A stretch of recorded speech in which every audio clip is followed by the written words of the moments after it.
شب معراج نبی پاک صلی اللہ تعالی علیہ وآلہ وسلم فرماتے ہیں کہ میرا گزر ایسے لوگوں کے پاس سے ہوا کہ جن کے ناخن تانبے کے تھے اور وہ ان اپنے ناخنوں کے ساتھ اپنے سینے اور اپنے چہرے کھرید رہے تھے۔ میں نے جبرائیل امین سے پوچھا کیا جبرائیل یہ کون لوگ ہیں؟ قلتو من ہؤلاء یا جبرائیل، کیا جبرائیل امین یہ کون لوگ ہیں؟ جبرائیل امین نے کہا قالا ہؤلاء الذین یأکلون لحوم الناس، یا رسول اللہ یہ وہ لوگ ہیں جو اپنے بھائیوں کا، دوسرے لوگوں کا گوشت کھایا کرتے تھے۔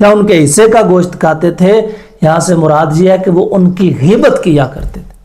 غیبت کرنے والے کے بارے میں نبی پاک صلی اللہ علیہ وآلہ وسلم نے فرمایا ایسا ہی ہے کہ جیسے اس نے اپنے مسلمان بھائی کا، اپنے بھائی کا گوشت کھایا۔ حضرت عبداللہ بن عباس رضی اللہ تعالی عنہ اس حدیث کے راوی ہیں۔ آپ فرماتے ہیں کہ دو آدمی مسجد نبوی میں آئے اور وہ روزہ دار تھے، روزہ رکھا ہوا تھا انہوں نے، آ کر انہوں نے ظہر یا عصر کی نماز ادا کی۔ نبی پاک صلی اللہ علیہ وآلہ وسلم نے نماز کے بعد ان کو بلایا اور فرمایا کہ جاؤ اپنی نماز دوبارہ پڑھو۔ عرض کرتے ہیں یا رسول اللہ، قالا لیما یا رسول اللہ، دونوں نے کہا کہ کیوں یا رسول اللہ، ابھی تو ہم اچھے بھلے وضو کر کے نماز پڑھ کے فارغ ہوئے ہیں، ابھی دوبارہ کیوں نماز پڑھیں؟ تو آپ نے فرمایا اغضبتم فلانا، تمہیں یاد ہے نا تم نے فلاں شخص کی غیبت کی تھی۔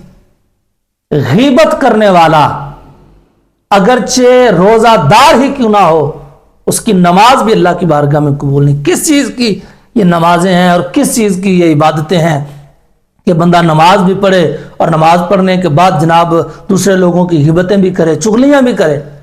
دوسرے لوگ نمازی تو ایک طرف رہ گئے، آج کل ہمارے نمازیوں کا یہاں تو حال یہ ہے ہمارے معاشرے میں کہ جس کے پیچھے نماز پڑھتے ہیں اسی کی غیبتیں کرتے ہیں، جس کو اپنا امام تسلیم کرتے ہیں اسی کی چغلی کرتے ہیں، غیبت کرتے ہیں، تہمت لگاتے ہیں۔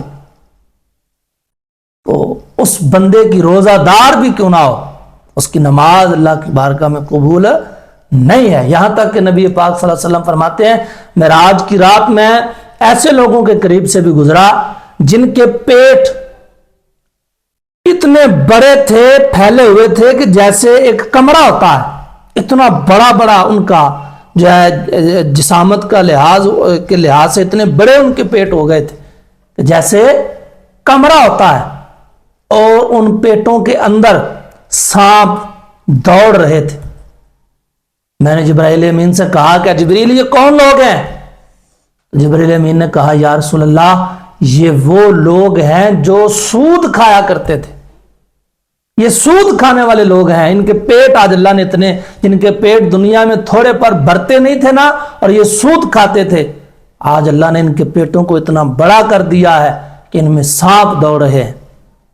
نبی پاک صلی اللہ علیہ وسلم فرماتے ہیں جس نے سود کھایا، خواہ وہ ایک درہم ہی کیوں نہ ہو، ایک درہم سود بھی جس نے کھایا، سرکار فرماتے ہیں وہ اسی طرح ہے جیسے اس نے اسلام میں اپنی سگی ماں کے ساتھ، اپنی سگی والدہ کے ساتھ، جس نے اسے پیدا کیا ہے، جنا ہے، جنم دیا ہے، اس کی پرورش کی ہے، وہ ماں جس کے قدموں کے نیچے جنت ہے، حضور فرماتے ہیں وہ اسی طرح ہے جیسے اس نے اپنی ماں کے ساتھ زنا کیا ہے۔ سود کھانے والے جو ان کا یہ انجام